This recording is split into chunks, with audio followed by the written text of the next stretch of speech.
نبی پاک صلی اللہ علیہ وآلہ وسلم نے ارشاد فرمایا، جب مسلمان وضو کرتا اور کلی کرتا ہے تو اس کے منہ کی خطائیں نکل جاتی ہیں۔ جب ناک صاف کرتا ہے تو اس کے ناک کی خطائیں نکل جاتی ہیں۔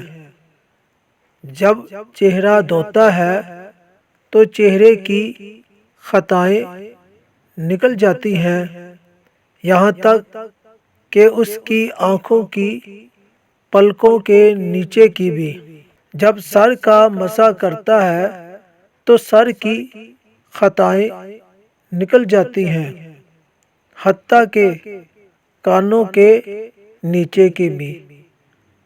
جب پاؤں دھوتا ہے تو دونوں پاؤں کی خطائیں نکل جاتی ہیں، حتیٰ کہ پاؤں کے ٹخنوں کے نیچے کی بھی۔ اور پھر اس کا مسجد کی طرف جانا اور نماز پڑھنا مزید ثواب کا سبب ہوتا ہے۔